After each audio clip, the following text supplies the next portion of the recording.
Hello বন্ধুরা, নতুন বছরে অর্থাৎ 2025-এ আবারও মাঠে নামছে মোহনবাগান সুপার জায়েন্ট। তবে এটা আর জেসে ম্যাচ নয়, এটা কলকাতা ডার্বি, বড় ম্যাচ। অর্থাৎ মোহনবাগানের পরবর্তী প্রতিপক্ষ ইস্টবেঙ্গল। কলকাতা ডার্বি মানেই বড় ম্যাচ, আর বড় ম্যাচ মানেই সবুজ মেরুন বনাম লাল হলুদের লড়াই।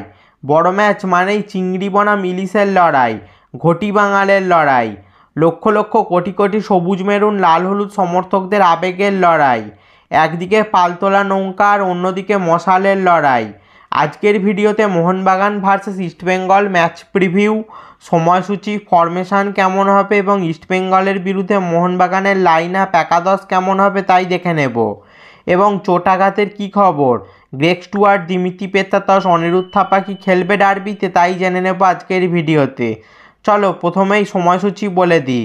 মোহনবাগান ভার্সেস ইস্টবেঙ্গল পরস্পরের মুখোমুখি হবে 11ই জানুয়ারি 2025 শনিবার সন্ধ্যে 7:30টায়। এটি মোহনবাগানের হোম ম্যাচ হলেও ম্যাচটি কলকাতায় যুবভারতীতে হচ্ছে না। গঙ্গাসাগর মেলার জন্য পর্যাপ্ত নিরাপত্তার অভাবে ম্যাচটি অনুষ্ঠিত হচ্ছে গুয়াহাটিতে। বন্ধুরা, চোট সারিয়ে ফিরছেন গ্রেগ স্টুয়ার্ট। তবে ডার্বিতে শুরু থেকেই প্রথম একাদশে গ্রেগ স্টুয়ার্ট থাকবেন নাকি দ্বিতীয়ার্ধে বদলি হিসেবে নামবেন তা পুরোটাই নির্ভর করছে বাগান কোচ মলিনার উপর। দিমিত্রি পেত্রাতসও পুরো ফিট হয়ে উঠেছেন ডার্বি খেলার জন্য।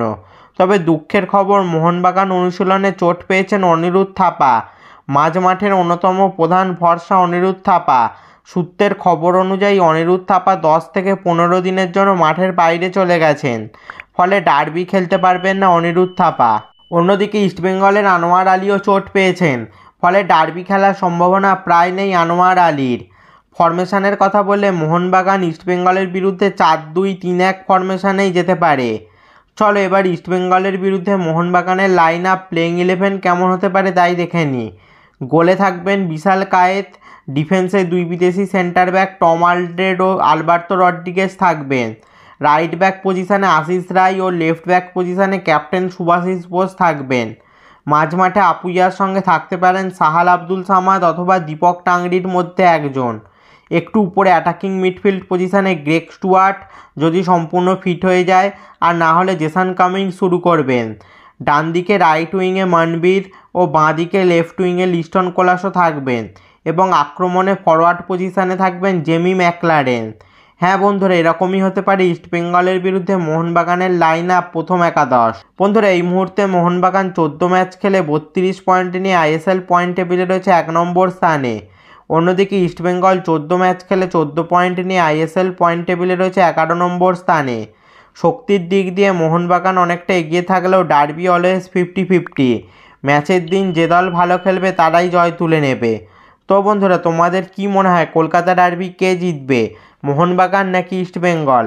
আর ম্যাচের স্কোর লাইনই বা কী হতে পারে তা নিচে কমেন্টে জানাও। এই ধরনের মোহনবাগান ও আরও ফুটবল রিলেটেড ভিডিও পেতে অবশ্যই চ্যানেলটা সাবস্ক্রাইব করে দাও, আর পাশের বেল আইকনটাও বাজিয়ে দাও। ফেসবুক থেকে ভিডিওটা দেখলে পেজটা অবশ্যই ফলো করে দাও। আর এটা আমার ইনস্টাগ্রাম আইডি, অবশ্যই ইনস্টাতে ফলো করে দাও আমাকে। ভিডিওটা লাইক শেয়ার করতেও ভুলবে না যেন। দেখা হচ্ছে পরের ভিডিওতে।